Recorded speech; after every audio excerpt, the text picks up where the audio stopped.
राहुल गांधी बहुत संसद में क्या क्या नहीं कर चुके। कभी नरेंद्र मोदी के गले पड़े, कभी आंख मारी, कभी फ्लाइंग किस कर दिया, कभी कहा कि ए सब वेल में जाओ, हंगामा करो, इस तरह से निर्देश देते दिखे। मतलब जो भी एक एलओपी से उम्मीद नहीं की गई या सांसद से उम्मीद नहीं की गई, वो सारे काम वो कर चुके। लेकिन बॉस, आज तो पानी सिर से ऊपर चला गया। राहुल गांधी पर ऐसे ऐसे आरोप लगे जो आज तक संसद के अंदर किसी नेता पर नहीं लगे। बीजेपी के दो सांसद हॉस्पिटल में एडमिट है भाई। बीजेपी एफआईआर दर्ज कराने थाने पहुंच गई राहुल गांधी के खिलाफ। राहुल गांधी के खिलाफ शिकायत दे दी गई है और इसमें हत्या की कोशिश करने के गंभीर आरोप है।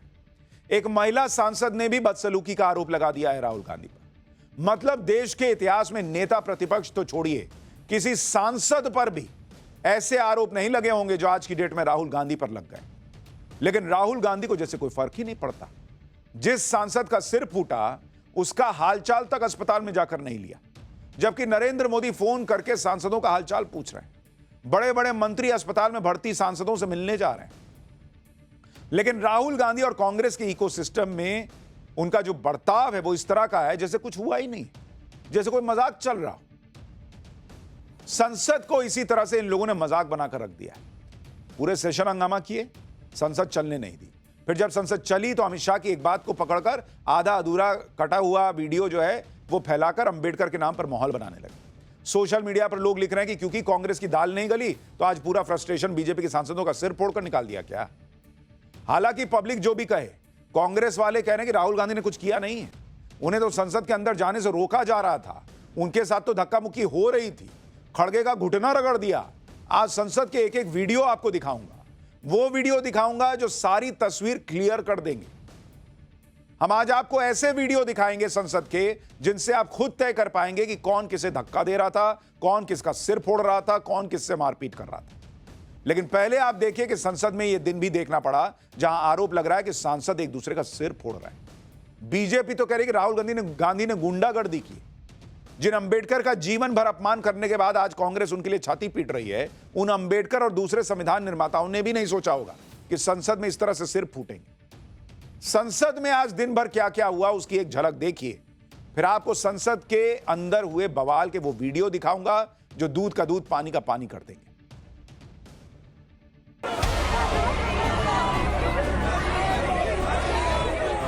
राहुल गांधी एक एमपी को धक्का लगा, मेरे ऊपर गिर पड़ा और मैं नीचे गिर गया। आपको शर्म नहीं आती है क्या राहुल? क्या शर्म नहीं आती है? इतना ऐसे आगे धक्का, लाइक ऐसे क्लोज फिजिकल प्रोक्सिमिटी में आके अनकंफर्टेबल लगा, अच्छा नहीं लगा। फिर चिल्लाना, आपके पास कौन आया? राहुल गांधी जी आके ऐसे चिल्लाना वो अच्छा नहीं है। जिस तरह का राहुल गांधी जी का रवैया था, इस परिवार और इस पार्टी को अपने आप को कानून से ऊपर मानने की एक आदत सी पड़ गई। बीजेपी के एमपी जो थे वो मुझे ऐसे रोकने की कोशिश कर रहे थे।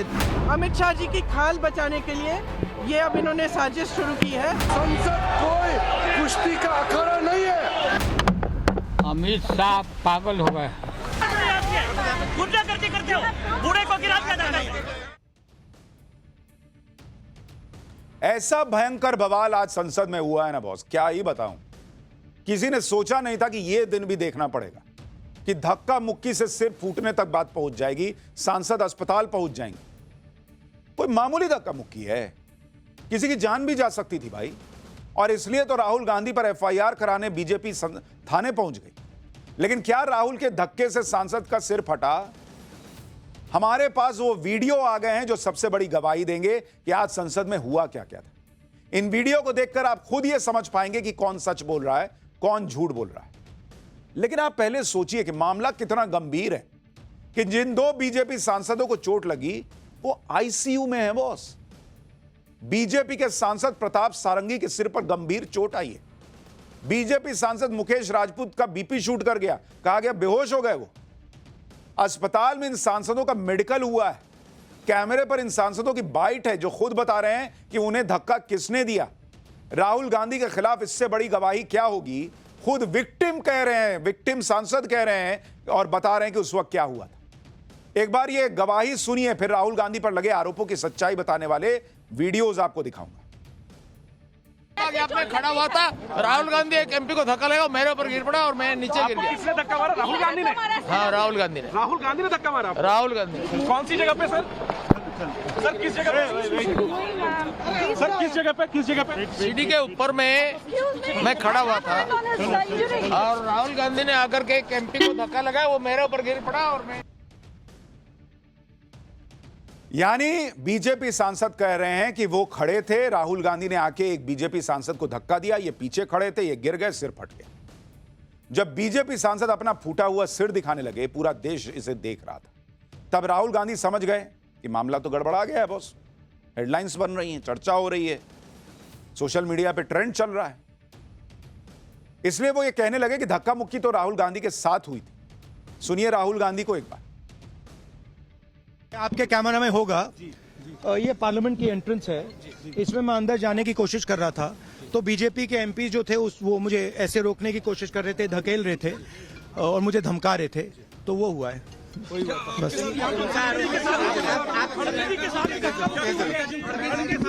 नहीं देखिए हाँ किया है मगर ठीक है कोई मतलब धक्का मुक्की से हमें कुछ होता नहीं है, मगर ये एंट्रेंस है पार्लियामेंट हाउस की और हमारा अधिकार है अंदर जाने का, और बीजेपी के जो मेंबर्स हैं वो हमें अंदर जाने से रोक रहे थे। किसी का सर फट गया है, कोई आईसीयू में है, राहुल गांधी की चिंता इतनी है कि बीजेपी वाले हमको अंदर नहीं जाने दे रहे थे। हालांकि इस आरोप की सच्चाई भी आगे दिखाऊंगा। राहुल गांधी ने कहा कि उनके साथ धक्का मुक्की हो, लेकिन जिन्हें चोट लगी, जिनका सिर फूट गया, वो तो दिख रहा है। राहुल गांधी का सिर तो नहीं फूटा, राहुल गांधी तो अस्पताल में नहीं है। वो साफ साफ कह रहे हैं कि राहुल गांधी ने धक्का मारा। इससे बड़ी बात और क्या होगी भाई? विक्टिम का स्टेटमेंट कुछ होता है, जिसका सिर फटा उसकी बात नहीं मानेंगे, किसी की भाई तो भाई विक्टिम अपनी शिकायत कराने जाता है, अपना पक्ष तो रखता है। विक्टिम कह रहे हैं कि भाई मेरा सिर फट गया क्योंकि राहुल गांधी ने किसी को धक्का दिया, मैं खड़ा था वहां गिर गया।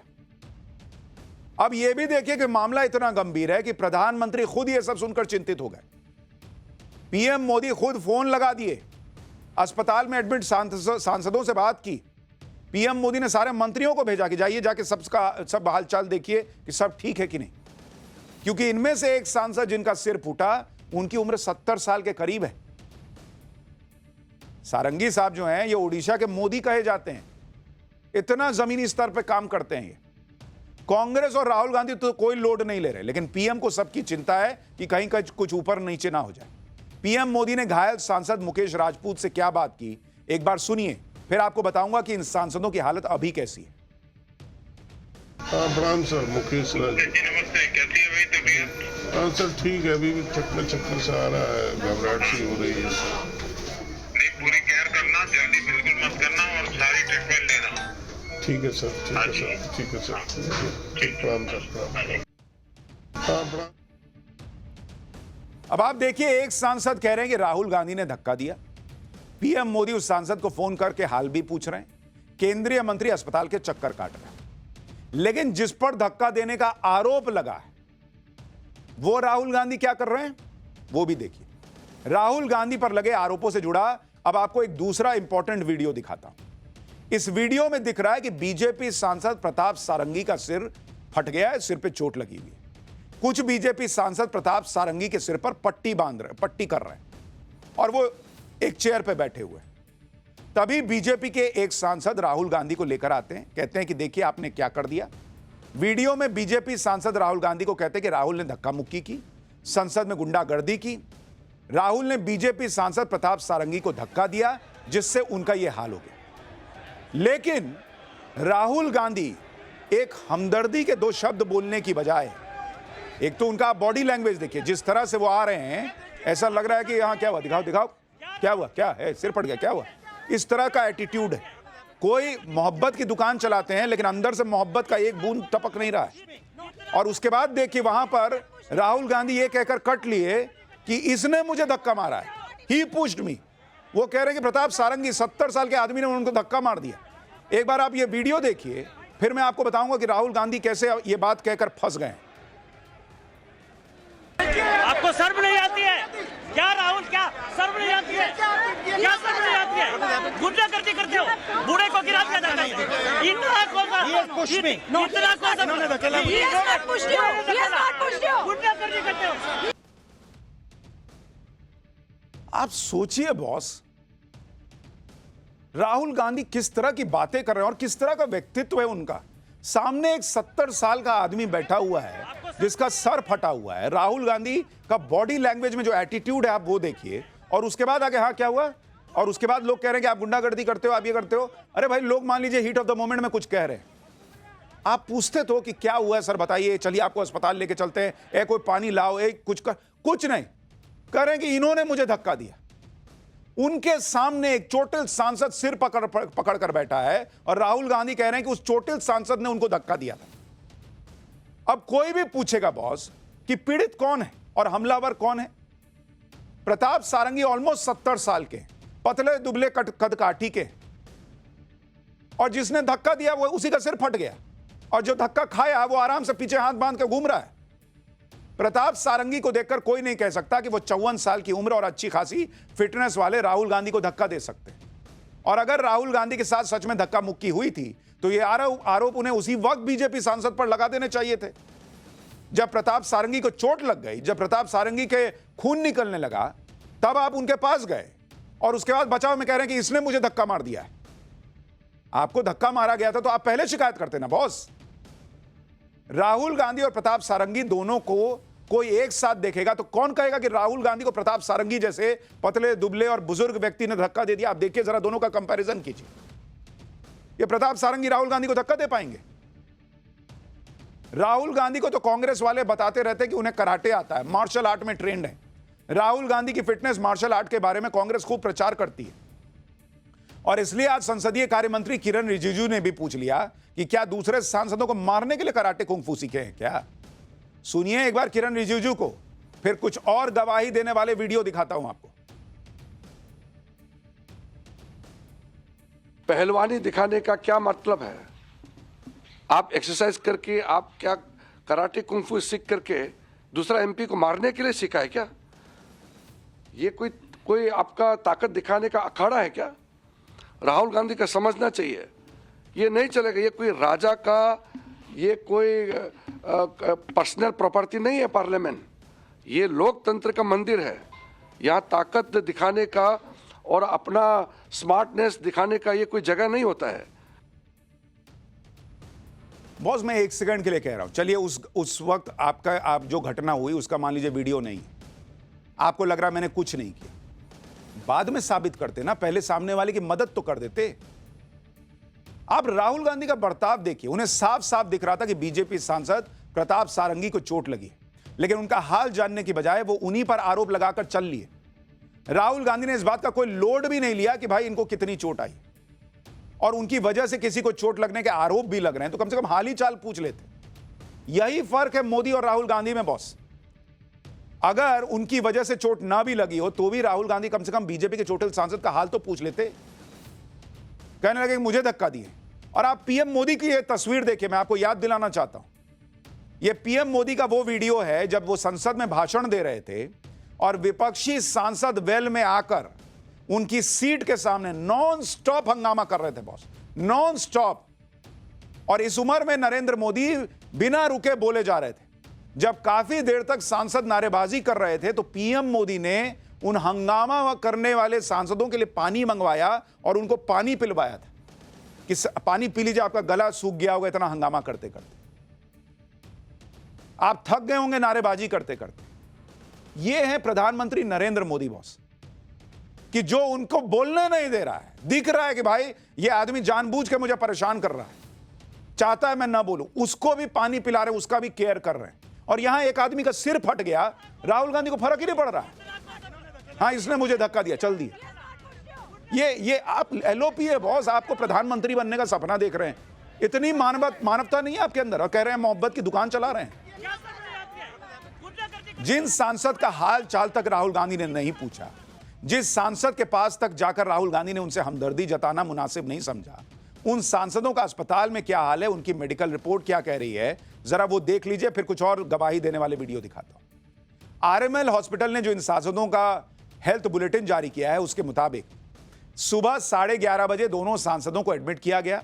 प्रताप सारंगी के सिर से बहुत खून निकल रहा था, सर पर एक डीप कट था, इसके लिए उन्हें टांके लगाए गए। उनका ब्लड प्रेशर बढ़ा हुआ था, एंजाइटी लेवल बढ़ा हुआ था। मुकेश राजपूत के सिर पर भी चोट लगी थी, चोट लगते ही वो बेहोश हो गए थे। दोनों सांसदों को चक्कर जैसा महसूस हो रहा था, घबराहट हो रही थी, बीपी बढ़ा हुआ था। प्रताप सारंगी की उम्र ज्यादा है, वो पहले से ही हार्ट पेशेंट हैं, उनकी तबीयत और बिगड़ सकती थी। दोनों सांसदों की हेल्थ लगातार मॉनिटर की जा रही है। दोनों सांसदों का एमआरआई और सीटी स्कैन हुआ है, हालत अभी स्थिर है। कल दोनों सांसदों की हेल्थ रिपोर्ट फिर देखी जाएगी, उसके बाद यह तय किया जाएगा कि उन्हें कब डिस्चार्ज करना है। एक बार घायल बीजेपी सांसदों से शाम को मिलकर लौटे राजनाथ सिंह ने क्या बताया वो भी सुनिए, फिर आपको वीडियोस दिखाता हूं। वीडियो नंबर 3 दिखाता हूं। डॉक्टर्स का यह कहना है कि अभी 2-3 दिन का समय हॉस्पिटल में और लग सकता है, या इससे ज्यादा का भी समय लग सकता है। लेकिन जो भी घटना घटित हुई है ये बहुत ही दुर्भाग्यपूर्ण है, और मैं समझता हूं कि स्वस्थ लोकतांत्रिक व्यवस्था में इस प्रकार की घटनाएं जो होती हैं ये बहुत ही दुर्भाग्यपूर्ण है, और इसकी जितनी भी निंदा की जाए वह कम है। मैं लगभग 30-32 वर्षों से भारत की संसद में हूं, लेकिन आज तक मैं समझता हूं कि इस प्रकार की दुर्भाग्यपूर्ण घटना कभी घटित नहीं हुई है। अब आपको सबूत नंबर 3 दिखाते हैं। राहुल गांधी आरोप लगा रहे हैं कि बीजेपी सांसदों ने उनके साथ धक्का मुक्की की, लेकिन यह तस्वीर देखिए, यह संसद के मकर द्वार के बाहर का वीडियो है। इसमें साफ दिख रहा है कि प्रोटेस्ट कर रहे सांसदों के ठीक बगल में सुरक्षा कर्मियों ने एक कॉर्डन बना रखा है। आप देखिए, यह बगल से जगह बनी हुई है, देखिए ये सारे सिक्योरिटी वाले खड़े हैं, किसी को जाने में दिक्कत नहीं हो रही है। यानी अगर किसी को संसद के अंदर या बाहर जाना है तो इसके लिए अलग से जगह बनी हुई है। ऐसा नहीं है कि किसी को प्रदर्शनकारी सांसदों के बीच से गुजरना पड़ रहा है। जब अलग से रास्ता बना हुआ है तो राहुल गांधी किस बात का कह रहे हैं कि मुझे अंदर नहीं जाने दे रहे थे, मुझे रोक रहे थे? भाई बगल से निकल जाते आप। उन्हें धक्का देने की बात तो हजम करना मुश्किल है। अभी तक तो कोई वीडियो नहीं आया है जिसमें राहुल गांधी को धकेलाया जा रहा हो, दिख रहा हो। और राहुल गांधी ने अपने बयान में कहा कि मुझे अंदर नहीं जाने दे रहे थे, ये संसद है, संविधान की अवमानना है कि मुझे अंदर जाने से रोक रहे थे। अरे भैया, यहां तो कॉर्डन बना हुआ है, आप देखिए ना बॉस, ये सबूत नहीं है। जो राहुल गांधी कह रहे हैं और जो वहां थी तस्वीर, वो मिसमैच है। कौन सच बोल रहा है, कौन झूठ बोल रहा है, तो वीडियो गवाही दे रहा है। अब सबूत नंबर 4 देखिए, यह भी वीडियो जो है, यह संसद के मकर द्वार का वीडियो है। इसमें राहुल गांधी प्रदर्शनकारी सांसदों के साथ नहीं, बल्कि ऊपर आराम से खड़े हुए दिखाई दे रहे हैं। उनके साथ कोई धक्का मुक्की तो नहीं हो रही, कोई बीजेपी सांसद उनसे भिड़ भी नहीं रहा। ये जो आपको आगे खड़े लोग दिख रहे हैं, ये बीजेपी के सांसद हैं, और राहुल गांधी ऐसी पोजीशन पर खड़े हैं कि किसी को धक्का दिया जाए तो वो सीढ़ियों की तरफ गिरेगा। तो राहुल गांधी को लोग पलट के पीछे धक्का दे रहे थे क्या? कोई धक्का देता हुआ तो दिख नहीं रहा, और राहुल गांधी आराम से ऊपर भी पहुंच गए। यानी एक और वीडियो ये बता रहा है, अभी तक जो अवेलेबल वीडियो है उसमें एक वीडियो और ये कह रहा है कि राहुल गांधी जो कह रहे हैं और जो हुआ वो मिसमैच है। तो आप अंदाजा लगाइए कौन सच कह रहा है, कौन झूठ। अपने ऊपर लगे आरोपों से बचने के लिए राहुल गांधी ने आज ये थ्योरी भी गढ़ दी कि प्रदर्शन करने वाले बीजेपी सांसद हाथ में लाठी लेकर आए थे। कांग्रेस सांसद दिग्विजय सिंह ने आरोप लगाया कि बीजेपी सांसद डंडे लेकर आए थे। कांग्रेस के इन आरोपों को सुनिए, फिर एक और वीडियो सबूत के साथ इस आरोप का सच भी बताऊंगा। होम मिनिस्टर ने डायरेक्टली सबके सामने जो उनका माइंडसेट है वो सबके सामने उन्होंने दिखा दिया। हमने कहा कि अपॉलॉजी होनी चाहिए और उनको रिजाइन करना चाहिए, नहीं किया। और आज फिर से इन्होंने एक नया डिस्ट्रैक्शन शुरू किया है। हम अंबेडकर जी की स्टैचू से सारे एमपी शांति से पार्लियामेंट हाउस जा रहे थे। पार्लियामेंट हाउस के सीढ़ियों पे बीजेपी के एमपी लकड़ियां लिए हमारे सामने खड़े होते हैं, हमें अंदर नहीं जाने देते हैं, और उसके बाद अब ये थोड़ा सा अपना फिर से डिस्ट्रैक्शन करने की कोशिश कर रहे हैं। उन लोगों ने मकर द्वार को घेर लिया और घेर कर डंडा लेकर उन्होंने प्रोटेस्ट किया। अब डंडा लेकर आने की इजाज़त किसने दी? पार्लियामेंट्री जो सर्विसेज, जो सिक्योरिटी थी, वो हम लोगों को पहचानती थी, सारे नियम कानून जानती थी। अब जब से सीआईएसएफ आ गई है, वो पार्लियामेंट्री सिक्योरिटी के जो प्रोटोकॉल है उससे वो अनभिज्ञ है। सुन लिया आपने? राहुल गांधी कह रहे हैं बीजेपी वाले डंडे लेके आए थे, लकड़ियां लेके आए थे। दिग्विजय सिंह कह रहे हैं ये लोग डंडे लेके आए थे। सबूत नंबर 5 देखिए, आपको पता चल जाएगा बीजेपी वाले क्या लेके आए थे। जो डंडे वाला आरोप कांग्रेस लगा रही है उसका सच इस वीडियो में। आप देखिए, संसद परिसर में ऐसे कई वीडियो मौजूद हैं जिसमें यह साफ साफ दिख रहा है कि बीजेपी सांसदों के हाथ में पोस्टर है। उनके हाथ में कोई डंडा नहीं है। वो पोस्टर जो है वो आदमी नहीं ऐसे लकड़ी लगा के और उसके ऊपर पोस्टर लगा देता है, तो वो पोस्टर उड़ा दिए ये लोग, इसी को बोल दिए कि ये डंडा लेके आए। अरे बहुत कांग्रेस ने माहौल बना दिया। बीजेपी जैसे सांसद जो हैं वो जानबूझ के खाली डंडा लेके आए थे, ये आज तो हौंक देंगे। हमला करने के लिए डंडा ले, कौन हमला कर रहा है? तो कोई हमला करता नहीं दिख रहा। दूसरा, इस तरह से लोग नहीं लेके चलते हैं ताकि ऊपर करके दिखा सके कि प्ले कार्ड में क्या लिखा हुआ है। लेकिन आप देखिए कैसे नैरेटिव गढ़ा जाता है। और अगर आपको ऐसा नैरेटिव गढ़ने की कोशिश करनी पड़ रही है कि बीजेपी वाले डंडे लेके आए थे, बीजेपी वाले ये कर रहे थे, और वो झूठ निकल रहा है, तो इसका मतलब आप जो कह रहे हैं वो झूठ है बॉस। फिर तो दूसरे वाले पे यकीन करना पड़ेगा। आपको एक और वीडियो सबूत दिखाता हूं। यह संसद के मकर द्वार का लॉन्ग फ्रेम का वीडियो है। इसमें साफ दिख रहा है कि मकर द्वार पर इंडी गठबंधन के सांसद प्रोटेस्ट कर रहे हैं। इसमें समाजवादी पार्टी के सांसद भी लाल टोपी लगाए दिख रहे हैं। आप देखिए, वो लोग भी गए थे। इस वीडियो में कहीं भी कोई धक्का मुक्की होती है आपको दिख रही है? आप बताइए जरा, एक भी धक्का मुक्की होती हुई यहां तो नहीं दिख रही। तो राहुल गांधी को किसने धक्का दिया? और जिस घटना की बात हो रही है कि राहुल गांधी ने धक्का दिया, वो भी इसमें नहीं दिख रहा है बॉस, ये भी ध्यान रखिए। उस वक्त का एग्जैक्ट वीडियो अभी तक नहीं आया है, लेकिन ये सारे वीडियो जो कह रहे हैं वो आपके सामने। आप ये भी देखिए कि मकर द्वार पर समाजवादी पार्टी ने प्रदर्शन किया, लेकिन समाजवादी पार्टी के किसी सांसद से धक्का मुक्की का आरोप तो नहीं लगा। ना ही समाजवादी पार्टी की तरफ से किसी सांसद ने कहा कि बीजेपी सांसदों ने धक्का मुक्की की है। राहुल गांधी के खिलाफ तो कई वीडियो हैं। जब राहुल गांधी, एक और बड़ी खबर आ रही है, राहुल गांधी के खिलाफ एफआईआर दर्ज हो गई है। देखिए बड़ी खबर, राहुल गांधी को लेकर बीजेपी सांसदों ने शिकायत दर्ज कराई थी। इस वक्त बड़ी खबर यह आ रही है कि अब एफआईआर दर्ज हो गई है। और हमने आपको कहा था कि बीजेपी सांसदों ने राहुल गांधी पर जो शिकायत दर्ज कराई थी उसमें गंभीर शिकायतें की थी, जिसको लेकर कई गंभीर धाराएं लगी थी।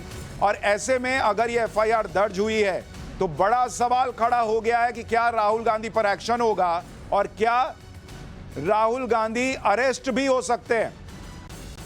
हमारे साथ हमारे सहयोगी जुड़ेंगे जो इस पर ज्यादा जानकारी देंगे, क्योंकि ये बहुत बड़ी खबर है। ये राहुल गांधी पर एफआईआर हो गई है, सांसद के साथ धक्का मुक्की केस। हमारे साथ हमारे सहयोगी जुड़ गए हैं। बताइए क्या खबर है और एफआईआर का क्या मतलब, राहुल गांधी पर क्या एक्शन हो सकता है? जी देखिए, आज जिस तरीके से 2 सांसदों को चोट आई थी, उसके बाद बाकायदा बीजेपी का एक डेलीगेशन जो है वो शिकायत लेके पार्लियामेंट्री स्ट्रीट थाने गया था और वहां पे बाकायदा शिकायत की गई थी और तमाम धाराओं के तहत शिकायत दी गई थी। उसके बाद दिल्ली पुलिस की टीम ने तमाम सीसीटीवी फुटेज को खंगाला और शिकायत के आधार पर फिलहाल इस पूरे मामले में एफआईआर दर्ज की गई है और बीएनएस की कई धाराओं के तहत इस पूरे मामले में मामला दर्ज किया गया है। दिल्ली पुलिस का ये साफ तौर पे ये कहना है कि अभी पूरे मामले की जांच की जा रही है। जो सीसीटीवी की फुटेज मिली है उनको खंगाला जा रहा है और कई धाराओं के तहत पूरे मामले में मामला दर्ज किया गया है। तो फिलहाल दिल्ली पुलिस पूरे मामले में जांच कर रही है। ठीक है अनुज, आप कह रहे हैं दिल्ली पुलिस जांच कर रही है, सीसीटीवी फुटेज भी खंगाल रही है और एफआईआर दर्ज होने के बाद राहुल गांधी की मुश्किलें बढ़ सकती है। राहुल गांधी के खिलाफ कई वीडियो हैं। जब राहुल गांधी फंसते दिखे तो कांग्रेस ने भी धक्का मुक्की की अपनी कहानी शुरू कर दी। कांग्रेस अध्यक्ष मल्लिकार्जुन खड़गे ने आरोप लगाया कि अमित शाह के विरोध में वो प्रदर्शन कर रहे थे, संसद के अंदर जाने की कोशिश कर रहे थे, तभी बीजेपी सांसदों ने उन्हें धक्का दिया। खड़गे ने कहा कि धक्का लगने से उनके घुटने में चोट लग गई। चोट लगने के बाद कांग्रेस सांसदों ने खड़गे को संभाला। एक बार मल्लिकार्जुन खड़गे को सुनिए क्या आरोप लगा रहे हैं, फिर खड़गे से धक्का मुक्की वाला कांग्रेस ने जो वीडियो जारी किया उसमें क्या दिखता है और कैसे खुद कांग्रेस फंस गई, ये दिखाता हूं। अपना मसल पावर दिखाने के लिए इतने सारे वहाँ पर उनके पुरुष एमपीज थे, पूछो मत। हमारे महिला हमारे साथ आ रहे थे, वो बहुत शांत तरीके से आ रहे थे, लेकिन उनको भी रोका गया।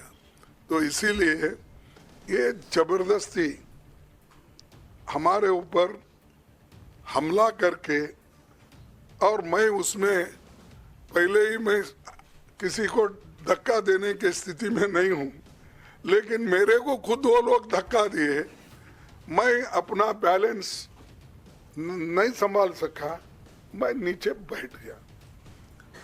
तो अब हमारे ऊपर इल्जाम भी लगा रहे हैं कि हमने धक्का दिया, हमने उनको गिराया। आज पहली बार इन्होंने प्रोटेस्ट किया, सबको रोक दिया और उसके बाद धक्का मुक्की और ये गुंडागर्दी, और अब सिर्फ अमित शाह जी की खाल बचाने के लिए ये अब इन्होंने साजिश शुरू की है कि भैया ने किसी को धक्का मारा, ये वो। मेरी आंखों के सामने आप सब ने देखा होगा, खड़गे जी को धक्का मार के जमीन पे गिराया। हम रोज प्रदर्शन कर रहे हैं 10:30 से 11, आज तक कुछ नहीं हुआ है। ये सब साजिश है। इनसे हमने पूछा, ये जो हमें रोक रहे थे, हिम्मत है तुम्हारे में, अगर अंबेडकर जी को चाहते हो जय भीम बोलो।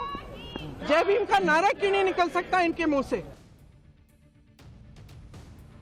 लोग सवाल पूछ रहे हैं कि अगर खड़गे जी के साथ बदसलूकी हुई थी तो यह बात कांग्रेस को इतने घंटों बाद क्यों याद आई? पहले ही शिकायत करते ना। दूसरी बड़ी बात, अमित शाह के मामले में भी ऐसा ही हुआ था। जब अमित शाह बोल रहे थे सदन में, तब इन लोगों को समझ में नहीं आया कि अमित शाह ने अपमान कर दिया। बाद में कई घंटों बाद एक 12 सेकंड के क्लिप से इनको समझ में आया कि अरे अरे अंबेडकर साहब का अपमान हो गया। प्रोसेसर स्लो है या नैरेटिव गढ़ने में टाइम लगता है? मल्लिकार्जुन खड़गे पर धक्का मुक्की के आरोप के बाद दोपहर होते होते कांग्रेस ने एक और आरोप लगा दिया। कांग्रेस और इंडी गठबंधन के नेताओं ने यह आरोप लगा दिया कि बीजेपी के 3 सांसदों ने राहुल गांधी के साथ भी धक्का मुक्की की। लोकसभा अध्यक्ष को लेटर लिखकर इंडी गठबंधन ने इस मामले में एक्शन की मांग की।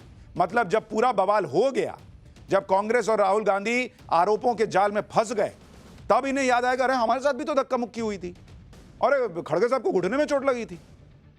इतनी तकलीफ थी तो पहले करना था ना बॉस। जब गंभीर सवाल पूछे जाने लगे तो इन्होंने अपना भी डाल दिया कि हमारे साथ भी हुआ। प्रियंका वाड्रा दावा कर रही है कि उनके सामने मल्लिकार्जुन खड़गे को धक्का मारकर गिरा दिया गया, लेकिन कांग्रेस ने जो वीडियो जारी किया सोशल मीडिया पर, उसमें ऐसा होता हुआ नहीं दिख रहा। कोई और वीडियो है तो जारी करें, हम वो दिखा देंगे। लेकिन कांग्रेस के सोशल मीडिया अकाउंट से जो वीडियो जारी हुआ है, उसमें मल्लिकार्जुन खड़गे के साथ कोई धक्का मुक्की होती नहीं दिख रही। मल्लिकार्जुन खड़गे जमीन पर गिर गए, उन्हें चोट लग गई, ऐसा भी नहीं दिख रहा।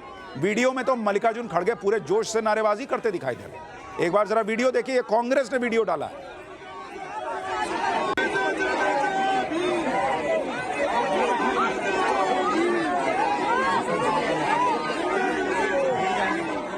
खड़गे साहब प्रियंका वाड्रा का साथ देने के लिए वहां जोर शोर से लगे हुए हैं, जय भीम कर रहे हैं। कहां कौन इनको धक्का दे रहा है? और ये तो पीछे खड़े हैं, सामने बीजेपी वाले हैं, इधर कांग्रेस वाले हैं। दोनों में जो है वहां पर एक तरह से वहां जाम की स्थिति बन गई। लेकिन खड़गे साहब गिर गए, चोट लग गई, ऐसा इस वीडियो में तो नहीं है। और अगर हुआ तो कांग्रेस के सोशल मीडिया अकाउंट से पोस्ट करना था। यानी यहां भी कांग्रेस जो कह रही है उसमें सच्चाई नहीं दिख रही। धक्का मुक्की के आरोपों पर राहुल गांधी के खिलाफ एफआईआर दर्ज हो गई है। कौन कौन सी धारा के तहत शिकायत दर्ज कराई गई थी, जरा वो भी सुनिए। धारा 109 के तहत शिकायत की गई है, जो कि हत्या के प्रयास की धारा है। धारा 115 स्वेच्छा से चोट पहुंचाने की धारा। धारा 117 स्वेच्छा से गंभीर चोट पहुंचाने की धारा। धारा 125 मानव जीवन या दूसरों की सुरक्षा को खतरे में डालने की धारा। धारा 131 हमला या आपराधिक बल के लिए सजा की धारा। और धारा 351 आपराधिक धमकी की धारा। पुलिस कंप्लेंट के बाद बीजेपी सांसद अनुराग ठाकुर ने क्या कहा, एक बार वो भी सुनिए, फिर उसके बाद बताता हूं कि बीजेपी की शिकायत के जवाब में कांग्रेस थाने पहुंची तो क्या हुआ। हमने श्रीमान राहुल गांधी जी के खिलाफ दिल्ली पुलिस में शिकायत दर्ज कराई है। जिस तरह का राहुल गांधी जी का रवैया था, उन्होंने गुस्सा प्रकट किया और शायद इस परिवार और इस पार्टी को अपने आप को कानून से ऊपर मानने की एक आदत सी पड़ गई है। उनको पता था कि सीढ़ियों पर खड़े लोग सांसदों को चोट लग सकती है, गंभीर चोट लग सकती है, और उन्होंने वही किया। उस धक्के में जहां एक और मुकेश राजपूत जी सिर के बल गिरे, उनको सिर के पीछे चोट लगी, वहीं पे पूर्व मंत्री और सांसद प्रताप सारंगी जी के आगे सिर फट गया है। बीजेपी की शिकायत के जवाब में कांग्रेस सांसद भी थाने पहुंच गए। कांग्रेस सांसदों के डेलीगेशन में प्रमोद तिवारी, राजीव शुक्ला, दिग्विजय सिंह, वर्षा गायकवाड़ समेत कई सांसद थे। कांग्रेस सांसदों ने भी दिल्ली पुलिस को अपनी लिखित शिकायत दी। दिल्ली पुलिस को कांग्रेस की तरफ से बताया गया कि शांतिपूर्वक प्रदर्शन चल रहा था। इंडी गठबंधन के सांसदों को संसद में घुसने से बलपूर्वक रोका गया। संसद के बाहर हंगामे के दौरान 3 बीजेपी सांसदों ने विपक्ष के नेता राहुल गांधी जी के साथ मारपीट की है, यह कहा गया पुलिस को। कांग्रेस ने अपनी शिकायत में मल्लिकार्जुन खड़गे का नाम तक नहीं लिखा, लेकिन जब कांग्रेस सांसद थाने से बाहर आए तो क्या कहा वो भी सुन लीजिए। परसों गाली दी जो दलितों का उस समय का सबसे बड़ा नेता था अंबेडकर जी, उनको अपमानित किया, गाली दी।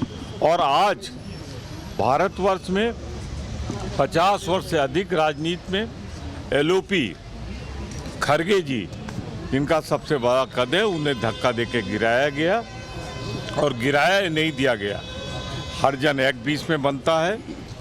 ये सुनियोजित ढंग से देश में जो बाबा साहब अंबेडकर के खिलाफ इनके वक्तव्य थे, उसका जन आंदोलन जो बन चुका है, उसको काउंटर करने के लिए आज ये सब इन्होंने नाटक नौटंकी की है। संसद के बाहर हुई धक्का मुक्की कांड पर राहुल गांधी बुरी तरह से गिर गए। बीजेपी की महिला सांसद ने भी राहुल गांधी पर बेहद गंभीर आरोप लगाए। नागालैंड से बीजेपी के शेड्यूल्ड ट्राइब सांसद फांगनोन कोन्याक ने कहा है कि प्रदर्शन के दौरान राहुल गांधी उनके एकदम पास आ गए थे, जिससे वो असहज हो गई थी। उसके बाद राहुल गांधी तेज तेज चिल्लाने लगे। बीजेपी सांसद ने राज्यसभा के सभापति जगदीप धनखड़ को इस बारे में लिखित शिकायत भी दी है। सुनिए बीजेपी की महिला सांसद ने क्या बताया। Something happened to me which I really feel disheartened. Leader of opposition of the Lok Sabha, Shri Rahul Gandhi ji, came in very close proximity of me, and I really feel uncomfortable. And he started shouting at me, which I felt is very unbecoming of a leader of opposition. It is not that I cannot defend myself, but still then it is very unbecoming. यानी राहुल गांधी पर ऐसे ऐसे आरोप लग गए हैं जिसका जवाब वो दे नहीं पा रहे। उस घटना का एग्जैक्ट वीडियो अभी तक नहीं आया है, लेकिन जो आरोप हैं वो बड़े गंभीर हैं और कांग्रेस जो कह रही है उसमें सच्चाई कम से कम वीडियो से तो दिख नहीं रहा। अच्छा, एक चीज आपको और बताऊं, कांग्रेस को ऐसी कौन सी बातें हैं, ऐसे कौन से सबूत हैं जिससे उनका सिर शर्म से झुक जाएगा, वो आपको दिखाऊंगा। लेकिन 90 सेकंड के लिए रुक रहे हैं, पाठशाला जारी है। 90 सेकंड से के लिए रुक रहे हैं, उसके बाद कुछ और ऐसे सबूत जो कांग्रेस के एजेंडे को फेल करेंगे।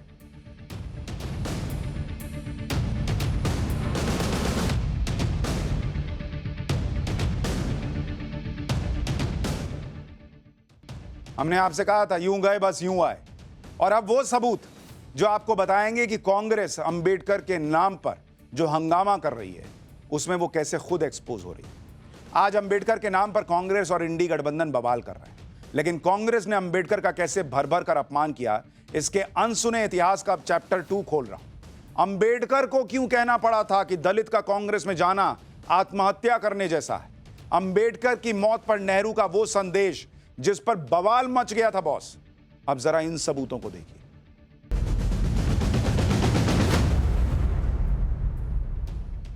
आज संसद के बाहर जो कुछ भी हुआ वो देश के संसदीय इतिहास में पहले कभी नहीं हुआ। सांसदों के बीच धक्का मुक्की, 2 सांसदों को चोट लग गई और इन सब के बीच कांग्रेस का अंबेडकर वाला कार्ड बैकफुट पर चला गया। कांग्रेस अपने ही जाल में फंस गई। जब जब कांग्रेस बाबा साहब अंबेडकर को मुद्दा बनाएगी, तब तब कांग्रेस का वो इतिहास सामने आएगा जिसका हर पन्ना बॉस अंबेडकर के अपमान से भरा पड़ा है। इसके बारे में हमने आपको कल बताया था, लेकिन कल में खत्म नहीं हुआ है मामला। इतना अपमान किया है इन लोगों ने अंबेडकर का। आज आपको कांग्रेस के इतिहास के कुछ और चैप्टर दिखाऊंगा जिससे पता चलता है कि कांग्रेस ने बाबा साहब को कभी बड़ा नेता माना ही नहीं। कांग्रेस के लिए सिर्फ नेहरू गांधी खानदान का महत्व रहा है और कांग्रेस किसी दूसरे नेता को नेहरू गांधी से बड़ा न मानती थी न मानती है। और इसके लिए बाबा साहब अंबेडकर के योगदानों को हमेशा कांग्रेस ने नकारने की कोशिश की। कांग्रेस के ढकोसले और आडंबरों को भी अंबेडकर अच्छी तरह जानते थे। अंबेडकर जानते थे कि कांग्रेस पिछड़ों दलितों का सिर्फ इस्तेमाल कर रही है। इसलिए बाबा साहब अंबेडकर ने 1948 में कांग्रेस के लिए बहुत बड़ी बात कही थी। अप्रैल 1948 में Ambedkar UP schedule caste federation के सालाना कॉन्फ्रेंस में शामिल हुए थे। इस दौरान अंबेडकर ने क्या कहा था? अंबेडकर ने कहा था कि कांग्रेस दलितों की दोस्त नहीं है। कांग्रेस में शामिल होना आत्महत्या करने जैसा है। दलितों को अपना खुद का दल बनाना चाहिए। यह थे बाबा साहब भीमराव अंबेडकर के विचार कांग्रेस के लिए कि कांग्रेस दलितों की दोस्त कभी नहीं है। कांग्रेस में जाने से अच्छा है आत्महत्या कर लेना। इसलिए दलितों अपना खुद का दल बनाओ। और वही कांग्रेस आज दलित दलित दलित करती है। बाबा साहब अंबेडकर के लिए उस दौर में कैसा माहौल बनाया जाता था, इसे भी आपको समझना चाहिए, जिसके बारे में अंबेडकर द प्राइम मूवर किताब में बताया गया। 1956 में अंबेडकर का निधन हुआ था। उस पर जवाहरलाल नेहरू ने शोक प्रकट करने के लिए एक छोटा सा संदेश दिया था, जिसमें नेहरू ने क्या कहा था आपको पता है? शोक संदेश दे रहे थे नेहरू अंबेडकर की मौत पर। और क्या कह रहे थे? वो यानी अंबेडकर कई सालों तक भारतीय राजनीति में एक विवादित चरित्र थे, लेकिन उनकी यानी अंबेडकर की शानदार खूबियों के बारे में कोई शक नहीं है। मतलब एक लाइन में कह रहे हैं कि खूबी थी, लेकिन उसके पहले यह लगाना जरूरी था कि बहुत ही कंट्रोवर्शियल कैरेक्टर थे अंबेडकर। कोई आदमी मर गया है, शोक संदेश लिख रहे हैं और उसमें लिख रहे हैं कि भारतीय राजनीति में एक बहुत विवादित चरित्र थे अंबेडकर, लेकिन शानदार खूबियां भी थी, इसमें कोई शक नहीं। मतलब दिल से एक शोक संदेश भी कांग्रेस पार्टी नेहरू नहीं लिख पाए अंबेडकर के लिए। और आज प्रियंका वाड्रा और राहुल गांधी कह रहे हैं कि अंबेडकर क्यों नहीं करती बीजेपी? आपने क्या किया अंबेडकर के साथ? अंबेडकर ने उस दौर में कांग्रेस का जमकर विरोध किया था और इसी वजह से अंबेडकर की इमेज खराब करने के लिए उस समय न जाने क्या क्या कहा जाता था, जिसके बारे में अंबेडकर की जीवनी लिखने वाले धनंजय कीर ने लिखा है कि उस वक्त कांग्रेस के दौर में अंबेडकर को सुनियोजित तरीके से भारत में सबसे अधिक नफरत किए जाने वाला व्यक्ति बना दिया गया था। पूरी साजिश के तहत अंबेडकर को असभ्य, अहंकारी व्यक्ति के रूप में कलंकित किया गया, जिसमें मानवीय विचार ही नहीं थे, ऐसी छवि बनाई गई। यहां तक कि कांग्रेस के विरोध की वजह से कांग्रेस के लोगों ने अंबेडकर को एक शैतान के रूप में पेश किया। अंबेडकर को सार्वजनिक उपद्रवी नंबर 1 के रूप में दिखाया गया। अंबेडकर को प्रतिक्रियावादी, ब्रिटिश सरकार का पिट्ठू, देश का गद्दार और हिंदू धर्म का विध्वंसक करार दिया गया। मृत्यु के बाद भी अंबेडकर के नाम को दशकों तक मुख्य धारा से अलग थलग रखा गया। यह अंबेडकर की जीवनी लिखने वाले लिख रहे हैं कि यह हाल बना के रखा गया था उस वक्त अंबेडकर का। बीजेपी तो नहीं थी उस वक्त। किसने यह छवि बनाई अंबेडकर की? अंबेडकर के प्रति नेहरू और कांग्रेस का इकोसिस्टम क्या सोचता था, अंबेडकर की इमेज कैसे खराब करता था, यह आपने सुना कि क्या लिखा हुआ है। अब आपको बताता हूं कि दलितों के लिए नेहरू के क्या विचार थे और इस पर अंबेडकर ने क्या कहा था। डॉक्टर बाबा साहब Ambedkar writings and speeches volume 14 में इसके बारे में साफ लिखा है, जिसमें अंबेडकर कहते हैं कि वो ये सोचते रहते हैं कि क्या भारत में दलितों के लिए कोई अलग व्यवस्था या अलग दुनिया है, लेकिन ऐसा कुछ दिखाई नहीं दिया। इसके बाद भी दलितों को कोई राहत क्यों नहीं दी गई? इतना ही नहीं, डॉक्टर बाबा साहब अंबेडकर राइटिंग्स एंड स्पीचेस के वॉल्यूम 17 में अंबेडकर कहते हैं कि SC ST के लिए आरक्षित सीटों पर अपने लोगों को भेजना चाहते हैं, लेकिन कांग्रेस इसमें भी दखल दे रही है। कांग्रेस इन आरक्षित सीटों पर उन लोगों को बैठाना चाहती है जो मूर्ख और स्वार्थी हैं, जो हमेशा कांग्रेस की जी हजूरी करते रहेंगे। जब कोई ब्राह्मण या बनिया कांग्रेस से टिकट मांगने जाता है तो उससे पूछा जाता है कि आप कितने समय जेल में रहे। यही सवाल दलितों से क्यों नहीं पूछा जाता जब वो टिकट मांगने जाते हैं? आखिर क्यों अनपढ़ और गुमनाम या अलोकप्रिय दलितों को कांग्रेस टिकट देती है? यानी दलितों के साथ कांग्रेस छल कर रही थी, यह बाबा साहब अंबेडकर बोल के गए।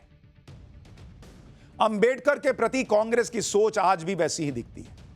भले कांग्रेस अंबेडकर के नाम पर आज छाती पीट रही, लेकिन उसका इतिहास अंबेडकर के अपमान से भरा हुआ है। आप देखिए, अंबेडकर का जहां अंतिम संस्कार हुआ था, वहां सालों तक मेमोरियल बनाने की मांग होती रही। इस दौरान देश की सत्ता पर कांग्रेस की सरकारें भी रहीं, लेकिन मुंबई में अंबेडकर का मेमोरियल नहीं बन पाया। बाबा साहब का अंतिम संस्कार मुंबई में चैत्य भूमि पर हुआ था। 2014 में नरेंद्र मोदी के प्रधानमंत्री बनने के बाद 2015 में चैत्य भूमि से सटे इंदू मिल्स की जमीन का अधिग्रहण किया गया। और तब जाकर बाबा साहब के मेमोरियल का रास्ता साफ हो पाया। एक मेमोरियल तो बना के दे नहीं पाए, आज फोटो लेके जय भीम ने बोलने निकले हैं। कांग्रेस की कभी मंशा ही नहीं रही कि दिल्ली में बाबा साहब अंबेडकर का कोई स्मारक या मेमोरियल बने। दिल्ली के 15 जनपथ में बाबा साहब की याद में एक सेंटर बनना था, लेकिन कांग्रेस ने इसे भी गंभीरता से नहीं लिया। यह काम भी पीएम मोदी ने किया। साल 2017 में 15 जनपथ रोड पर पीएम मोदी ने शानदार अंबेडकर इंटरनेशनल सेंटर का उद्घाटन किया। बीजेपी तो यह खुलकर कहती है कि कांग्रेस को यह मंजूर नहीं था कि दिल्ली की जनपथ रोड पर गांधी परिवार के अलावा किसी और नेता के नाम पर कोई सेंटर या मेमोरियल बने। यह है इतिहास अंबेडकर के अपमान का, जो कांग्रेस के राज में उनके जीते जी उनके मरने के बाद हुआ। और यह है वर्तमान, जो नरेंद्र मोदी ने बाबा साहब अंबेडकर को सम्मान देने के लिए चीजें की। पाठशाला में अब अगली क्लास। संभल के आरोपी नंबर 1 सपा सांसद के घर आज क्या हुआ कि योगी को पूरी फौज उतारनी पड़ गई। पत्थरबाज से लेकर सांसद तक संभल में सीएम योगी वाला इलाज कैसे नॉनस्टॉप चालू है, अब इसका चलो।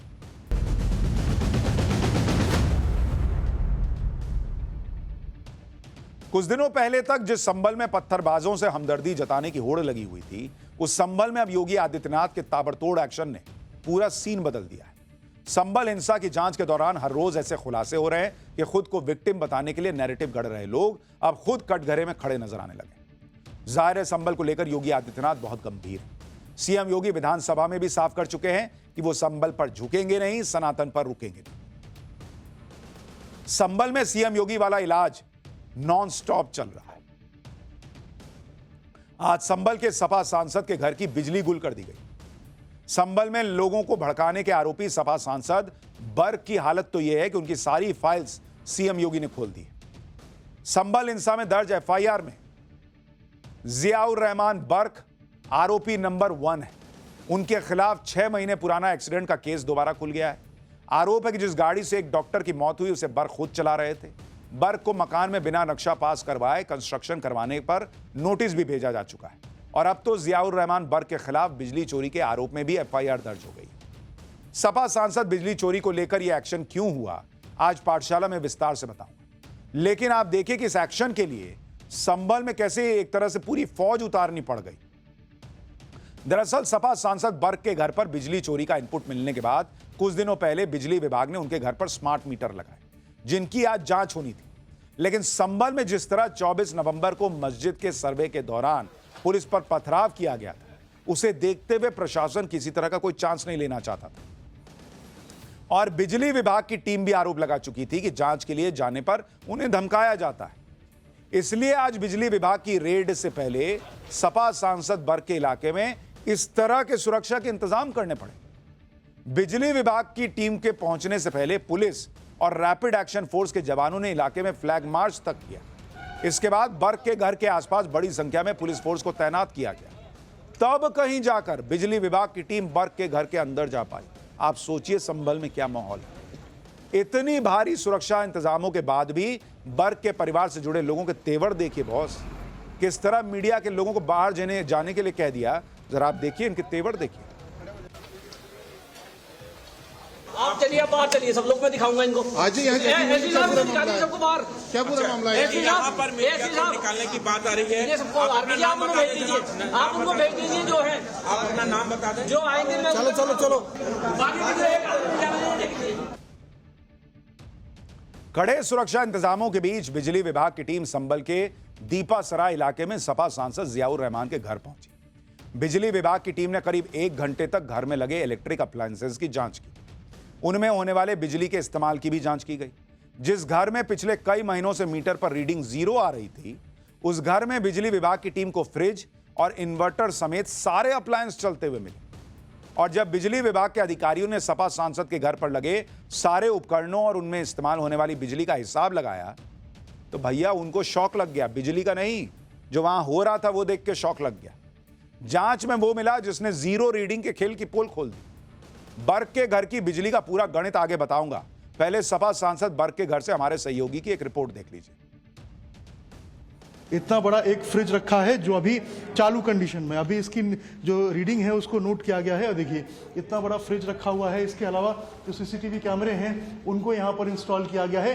ये सारे इलेक्ट्रिकल जो इक्विपमेंट्स हैं ये पावर कंज्यूमिंग इक्विपमेंट्स हैं, यानी कि इनसे जो पावर है वो कंज्यूम ज़्यादा होता है। अंदर आप देखेंगे तो इसके अंदर एक फ्रिज रखा हुआ है, किचन है इनका, और अंदर आप देखिए एक जो फ्रिज है वो भी अंदर नजर आएगा। इसके अलावा अगर मैं आपको नीचे की तरफ दिखाऊं तो अगर नीचे देखेंगे तो बड़ी संख्या में जो पुलिस बल है, जो पुलिस फोर्स है वो आपको नजर आएगी। और यहाँ भी आप देखिए किस तरीके से जो लगातार जो बड़े बड़े बिजली के जो पैनल हैं इलेक्ट्रिसिटी के वो आपको यहाँ पर नजर आएंगे। और ये जियाउर रहमान के घर के अंदर की तस्वीर है। ये देखिए इलेक्ट्रिकल पैनल जो है बड़े बड़े वो नजर आएंगे। नीचे अगर आप देखेंगे तो बड़ी सारी बैटरीज जो हैं वो आपको नजर आएंगी, इन्वर्टर्स नजर आएंगे।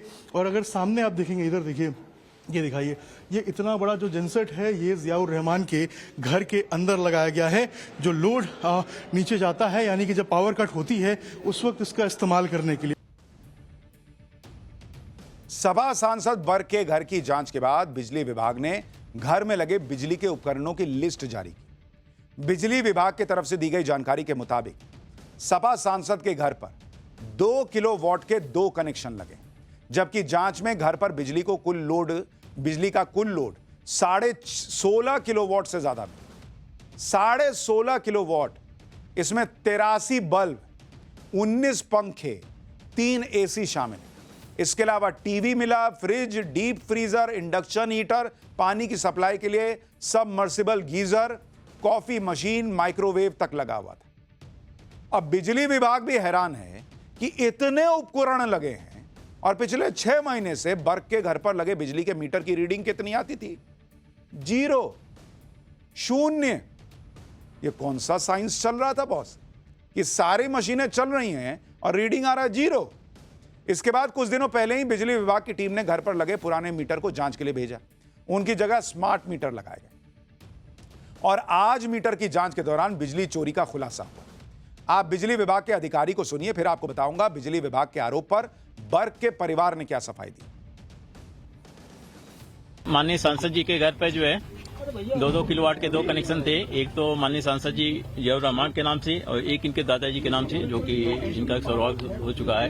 2 दिन पहले हम लोगों ने स्मार्ट मीटर लगाया और चूंकि इनके परिसर पे जो है पिछले 6 महीने से 0 यूनिट खपत आ रहा था, जिसके आधार पर जो है खपत में जो है कमी को देखते हुए और परिसर पे लोड जो है बहुत अधिक 16 किलोवाट लोड है। इनके परिसर पे जो है कुल 16.48 किलोवाट का लोड है। तो हम लोगों ने स्मार्ट मीटर लगाया। उसी के क्रम में आज इनके परिसर पे चेकिंग की गई और मीटर की एमआरआई की गई। मीटर एमआरआई में भी जो है मीटर से जो है बिजली चोरी पाया गया है। बिजली चोरी के आरोपों पर सपा सांसद बर्ग के परिवार ने क्या कहा है, इसके बारे में भी बताऊंगा। पहले यह भी देख लीजिए कि सपा सांसद जियाउर रहमान बर्ग के घर की किस मंजिल पर बिजली की कितनी खपत होने के सबूत मिले। ग्राउंड फ्लोर में कुल 3253 वाट का लोड मिला। फर्स्ट फ्लोर पर बिजली का कुल लोड 8234 वाट मिला, जबकि थर्ड फ्लोर पर बिजली का कुल लोड 4993 वाट मिला। इस तरह से पूरे घर पर बिजली की कुल लोड 16480 वाट यानी करीब 16.5 किलोवाट मिला। लेकिन सपा सांसद के घर पर 2 किलोवाट के सिर्फ 2 कनेक्शन लगे हुए थे, जिसमें एक कनेक्शन जियाउर रहमान बर्ग के नाम पर है, दूसरा उनके दादाजी यानी पूर्व सांसद शफीकुर रहमान बर्ग के नाम पर था, जिनका अब निधन हो चुका है। हालांकि बर्ग के परिवार से जुड़े लोगों ने बिजली चोरी के आरोपों से इनकार किया। उनका दावा है कि घर पर 2-2 किलोवाट के 2 मीटर लगे हैं। इसके अलावा घर में 10 किलोवाट का सोलर पैनल और 5 किलोवाट का जनरेटर भी लगा हुआ है। यह सब कुल मिलाकर घर पर 19 किलोवाट बिजली की खपत को पूरा कर सकता है। हालांकि बिजली विभाग के अधिकारियों ने जांच के बाद बताया कि घर पर लगा सोलर पैनल काम ही नहीं कर रहा है। बिजली विभाग की टीम ने सपा सांसद के परिवार पर जांच के दौरान धमकाने का भी आरोप लगाया, जिसके बाद बिजली विभाग की टीम की शिकायत पर सपा सांसद जियाउर रहमान के खिलाफ बिजली चोरी के मामले में एफआईआर दर्ज भी हो गई है। सुनिए एफआईआर पर पुलिस क्या बता रही है। ममलूकुर रहमान बर्ग हैं, इनके आवास पर भी गए, जहां उन्होंने कुछ बिजली उपकरणों को चेक कर रहे थे। चेक करने के दौरान उनसे अभद्र भाषा का प्रयोग किया और सरकारी कामकाज में बाधा डालते हुए बताया कि आप उनको बेइज्जत कर रहे हैं। इस तरीके की कई बातें बोली गई और उनके द्वारा ये भी बताया गया कि सरकार बदलेगी तो तुम्हारा कबाड़ा कर देंगे। इस तरीके के तमाम शब्दों का प्रयोग किया। जिनका वीडियो है वो बिजली विभाग द्वारा बनाया गया है। उसके बाद में उन्होंने अपना सरकारी कार्य पूर्ण किया। उसके बाद में थाना हाजा पर उपस्थित होकर उन्होंने एक तहरीर दी।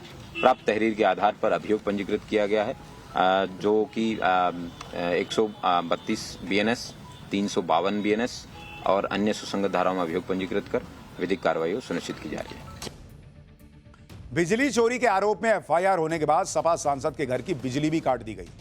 बिजली विभाग के मुताबिक बिजली चोरी के मामले में तय नियमों के मुताबिक ही कार्रवाई की गई। ग्राउंड जीरो से हमारे सहयोगी की एक रिपोर्ट देखी। अब जो बिजली का कनेक्शन है सपा सांसद के घर का, उसको काट दिया गया है। इसी पोल से उनका कनेक्शन हुआ करता था, लेकिन अब देखिए यहाँ पर जो कनेक्शन है उसको काट दिया गया है। और ये सपा सांसद जियाउर रहमान का घर है। और आज सुबह तड़के जो टीम थी वो पहुंची थी और टीम ने यहाँ पर पहले जो अप्लायंसेस थे उनकी जांच की और जांच के बाद अब जो बिजली का जो कनेक्शन है, जो प्रॉपर एक पैरामीटर होता है, उसके तहत यहाँ पर काट दिया गया है। यानी आप खुद सोचिए, सांसद साहब के घर की बिजली काट दी गई है, लेकिन शौक तकड़ा लगा है।